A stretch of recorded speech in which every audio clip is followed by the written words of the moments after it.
Dalamatia, the city of the prince. The headquarters of the Planetary Prince was situated in the Persian Gulf region of those days, in the district corresponding to later Mesopotamia.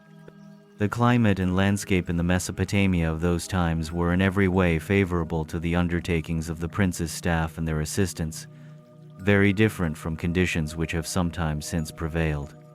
It was necessary to have such a favoring climate as a part of the natural environment designed to induce primitive Urantians to make certain initial advances in culture and civilization. The one great task of those ages was to transform man from a hunter to a herder, with the hope that later on he would evolve into a peace-loving, home-abiding farmer.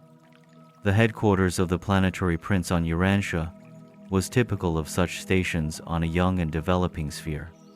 The nucleus of the prince's settlement was a very simple but beautiful city, enclosed within a wall 40 feet high. This world center of culture was named Dalamatia, in honor of Dalamatia. The city was laid out in 10 subdivisions, with the headquarters mansions of the 10 councils of the corporeal staff situated at the centers of these subdivisions. Centermost in the city was the Temple of the Unseen Father. The administrative headquarters of the prince and his associates was arranged in 12 chambers immediately grouped about the temple itself. The buildings of Dalamatia were all one story, except the council headquarters, which were 2 stories, and the central temple of the Father of all, which was small but 3 stories in height. The city represented the best practices of those early days in building material brick. Very little stone or wood was used.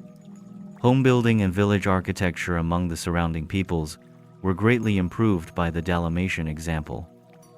Near the prince's headquarters, there dwelt all colors and strata of human beings, and it was from these nearby tribes that the first students of the prince's schools were recruited.